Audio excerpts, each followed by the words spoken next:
भगवान श्री कृष्ण गीता में समझाते हैं कि मनुष्य को अपना उद्धार स्वयं करना चाहिए। धृतात्मनात्मानं नात्मानं वसादयेत्।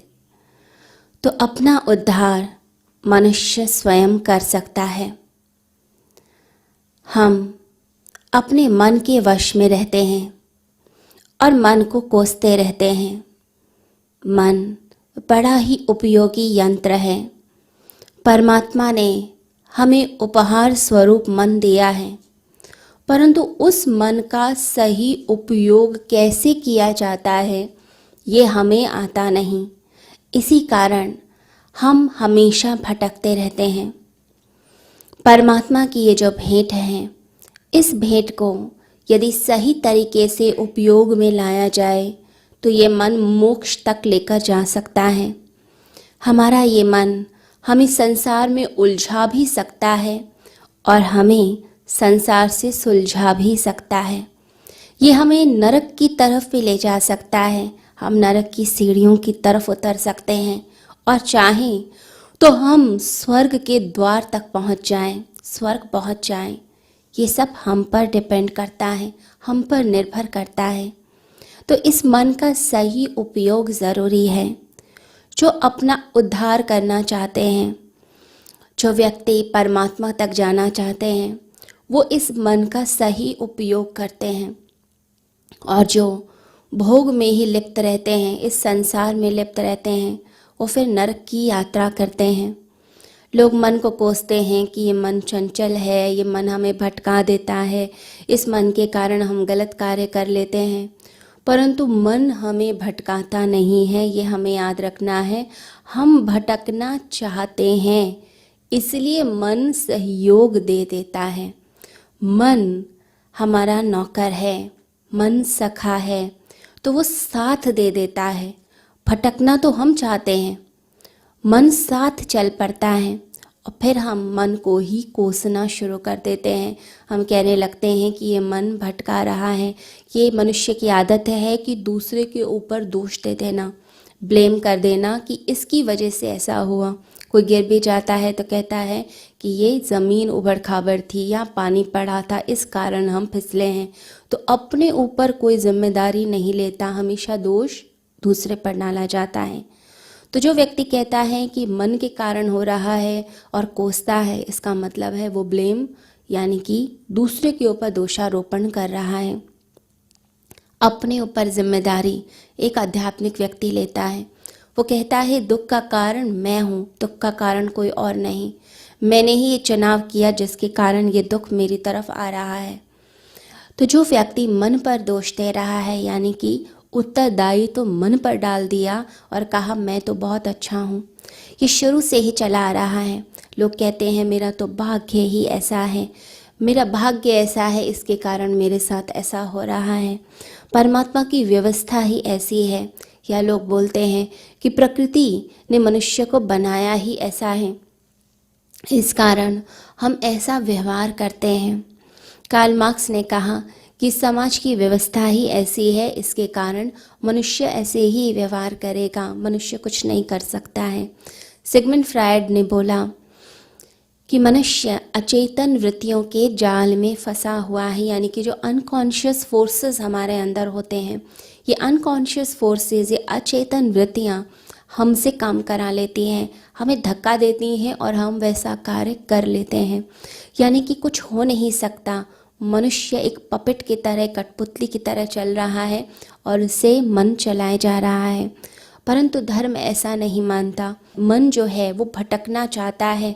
धर्म कहता है कि मन भटकना चाहता है, इसीलिए आप भटक रहे हैं। आप जो है स्वयं पर नियंत्रण कीजिए। आप क्रोध करना चाहते हैं, आप करुणा करना चाहते हैं, आप मुस्कुराना चाहते हैं, ये आप पर निर्भर करता है। यानी हम अपने मालिक स्वयं हैं।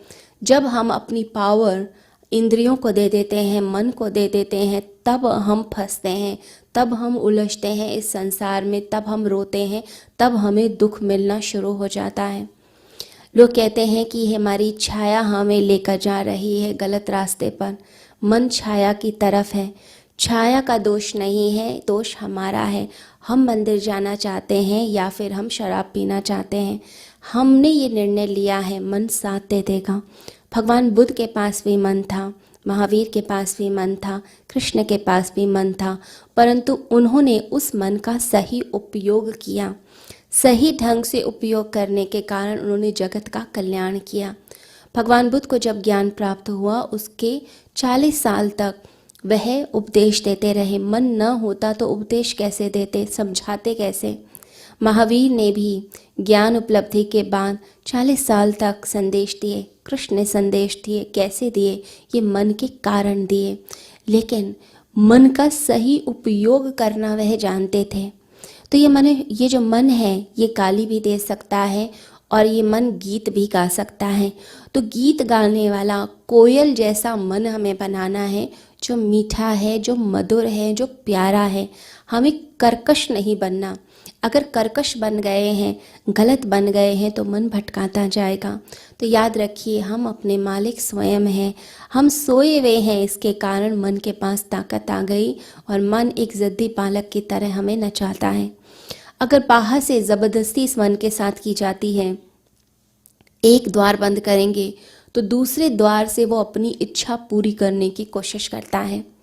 जैसे एक शराबी ने संकल्प लिया कि मैं शराब कभी नहीं पीऊँगा, मैं संकल्प लेता हूँ, आज तो मैं हाथ ही नहीं लगाऊंगा शराब को। अब वह रास्ते में जा रहा है सोचते हुए, अब बीच में एक शराब खाना आ गया, एक वाइन शॉप आ गई। अब वहाँ से लोगों की आवाज़ें आ रही हैं, बोतलों की आवाज़ें आ रही हैं, ग्लास की आवाज़ आ रही हैं, लोग कह कहे लगा रहे हैं, मजाक कर रहे हैं। अब वो सारी आवाज़ें उसके कानों में पड़ रही हैं। उसने मुंह फेर लिया, आंख फेर ली, परंतु जो कान था, वो कान तो वहीं पर लगा हुआ था। जो आत्मा थी वो तो वहीं बसी हुई थी। बार बार मन में संकल्प दोहराने लग गया, नहीं मुझे तो शराब नहीं पीनी, और वहाँ से भागने की कोशिश कर रहा है, तेज़ी से चल रहा है। क्यों? क्योंकि अंदर से लगता है कि कहीं मैं कमज़ोर ना पड़ जाऊं, आज का संकल्प जो है वो पता नहीं पूरा हो या पूरा ना हो। तो बड़ी मुश्किल से अपने आप को साधते हुए वहाँ से भागा। अब जब वहाँ से क्रॉस कर गया, 100 कदम आगे चल गया, तो अपनी पीठ उसने ठोकी और कहा कि आज तो मैंने बहुत बड़ा काम कर लिया। ये शराब ने तो हमेशा कष्ट दिया, देखो आज मैंने इस शराब को छोड़ दिया। मेरे अंदर कितना संकल्प है, मैं कितना कितना बहादुर हूँ, मैं कितना साहसी हूँ। आज तो इस बात पे जश्न होना चाहिए, आज तो उत्सव मनाना चाहिए।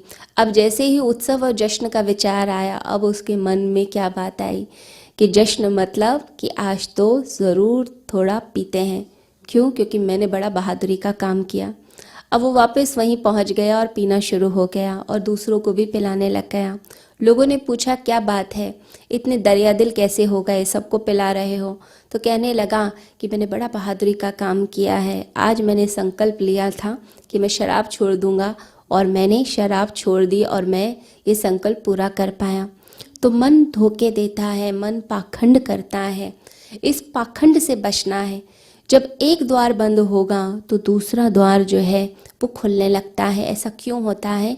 क्योंकि आप अंदर से रूपांतरित नहीं हुए हैं। जर्मन कवि हेन ने कहा कि मैं 3 दिन के लिए किसी जंगल में खो गया, भटक गया। अब बहुत सुंदर सुंदर मैंने कविताएं चंद्रमा पर लिखी, चांद पर लिखी, लेकिन आज मैं भूखा था तो मैंने आकाश की तरफ देखा। आसमान में देखता हूँ तो जो चांद है वो मुझे रोटी की शक्ल में दिखाई दे रहा है, और मैंने अपनी आंखें मली कि ये चांद को क्या हो गया, ये रोटी जैसा क्यों दिखाई देता है? क्योंकि अंदर वह भूख थी।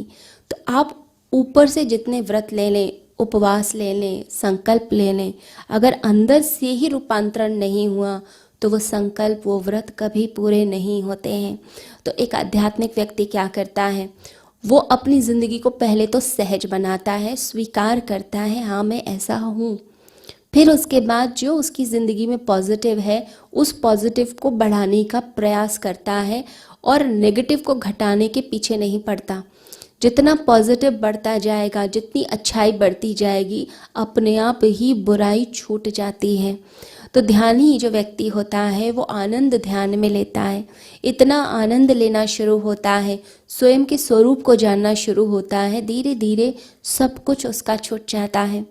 फिर यही संसार जो उसे बोरिंग लगता था, अब वही संसार सुंदर लगने लगता है। पक्षी प्यारे लगते हैं, ये वृक्ष अच्छे लगते हैं। ये मन बड़ा अद्भुत है। साइंटिस्ट कहते हैं कि सारी दुनिया की सूचनाएं इसमें एकत्रित हो सकती हैं, सारी किताबें, सारे पुस्तकालय, ये मन सारी सूचनाएं एकत्रित कर सकता है। 7 अरब तंतु हैं हमारे मन में, यानी कि न्यूरॉन्स है हमारे ब्रेन के अंदर।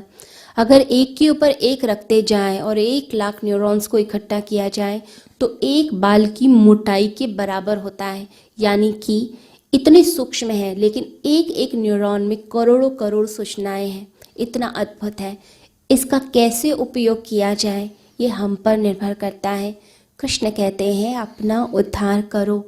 अपना उद्धार किया जाता है जब हम अपने ऊपर प्रयोग करते हैं, अपना आत्म रूपांतरण करते हैं, अपने मन को समझते हैं और इस मन को अच्छाई के रास्ते पर लगाते हैं, गुरु के चरणों में लगाते हैं, परमात्मा के ध्यान में लगाते हैं। सभी को हरिओम।